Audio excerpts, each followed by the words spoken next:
সপ্তাহের প্রথম দিন সোমবার, সকলকে জানাই অনেক শুভেচ্ছা। তো বাচ্চাদের ফাইনাল পরীক্ষা শুরু হয়ে গেছে আজ থেকে। তো সকলে দুজনে রেডিও হয়ে কিন্তু একদম খেতে বসে গেছে। তো সকালের ব্রেকফাস্টের জন্য বানিয়েছিলাম চাউমিন, কেননা টিফিন আর দেয়নি, কেননা আজকে স্কুলে টিফিন হবে না। পরীক্ষার মধ্যে 10:30টায় ছুটি হয়ে যাবে খুবই তাড়াতাড়ি। তো বাচ্চাদের দুজনকে খেতে বসিয়ে দিয়ে সমস্ত কিছু গোছগাছ করে নিলাম। ওদের স্কুলের ব্যাগ, জলের বোতল, বোর্ড, তারপরে পেন, পেন্সিল বক্স সমস্ত কিছু রেডি করে দিয়ে জুতো টুতো একদম সুন্দর করে গুছিয়ে নিয়ে এবার আমি গেট খুলছি। যতক্ষণ না স্কুলে যাওয়ার আগেই কিন্তু একদম মেন গেট খোলা হয়। তাছাড়া কেননা সকালবেলা উঠে এত কাজ থাকে না, গেটটা খোলা হয় না। তো গেট খুলে কিন্তু তারপরে দৌড়ে দিয়ে দিলাম 1 বালতি জল দিয়ে কিন্তু আবার গাড়িটা মুছে নিয়ে কিন্তু আবার বেরোতে হবে স্কুলের জন্য। পরীক্ষার দিন তো নর্মাল দিনের তুলনায় আজকে একটু তাড়াতাড়ি স্কুলে পৌঁছাতে হবে। তো বাচ্চাদের বললাম তাড়াতাড়ি তোমরা দুজনে খাওয়া দাওয়া কমপ্লিট করে নাও, আমি গাড়ি বের করে রেডি করছি বাইরে। তো এই করে কিন্তু সকালবেলায় এত তাড়াহুড়োর মধ্যে কিন্তু দিন কাটে। তাও আজ ভাবলাম, কেননা সপ্তাহের প্রথম দিন সোমবার জন্য অনেক দিন কিছু ব্লগস তোমাদের মাঝে শেয়ার করা হয়নি, ছোট্ট একটা মিনি ব্লগ তোমাদের মাঝে শেয়ার করি। তো 8:30 বেজে গিয়েছিল, বাচ্চাদের স্কুলে দিয়ে আসলাম। এসে গরম জল করেছিলাম, গরম জল বাচ্চাদের দিয়েছিলাম টিফিনে না সরি বোতলে দিয়েছিলাম, কারণ সকালবেলা আজকে বেশ ঠান্ডা পড়েছে। মেয়েকে টুপি মোজা ভালো করে পরিয়ে দিয়ে আসতে হয়েছে।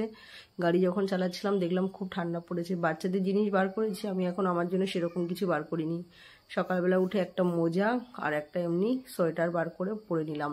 অনেক কিছু বার করার আছে, এখন কম্বল বের করতে হবে, সোয়েটার, কারণ ঠান্ডা যেভাবে জাঁকিয়ে পড়েছে এই 2 দিন ধরে, এবার না বের করলে হবেই না। ভেবেছিলাম হয়তো ঠান্ডা এবার লেট করে পড়বে, কিন্তু সত্যি কথা বলতে খুবই তাড়াতাড়ি শীত পড়ে গেছে।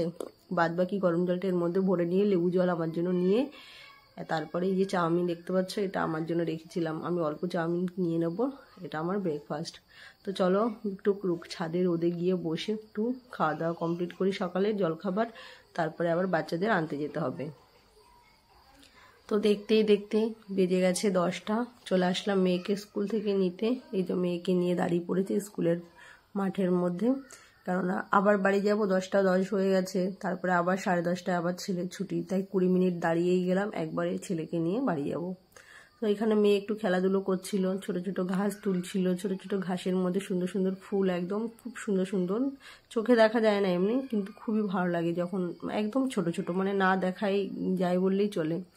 তো আমাদের ছেলে মেয়ের স্কুলটা কিন্তু বেশ বড় একটা এরিয়া নিয়ে, অনেক আছে না যে বিল্ডিংয়ের মধ্যে ফ্ল্যাটের মধ্যে স্কুল থাকে, সেরকম না, খুব সুন্দর একটা স্কুল, অনেকটা বড় জায়গা পায় বাচ্চারা। প্লেগ্রাউন্ড আছে আলাদা করে, যেমন স্লিপ, দোলনা, নানান ধরনের খেলনা আছে। স্কুলের সামনে এই মাঠটা দেখতে পাচ্ছ, এটা কিন্তু খুব সুন্দর সরষে শাক হয়েছে, চাষ করা হয়েছে এখানে আর কি। সারা বছরই কিন্তু এখানে কিছু না কিছু চাষ করা হয় স্কুল থেকে।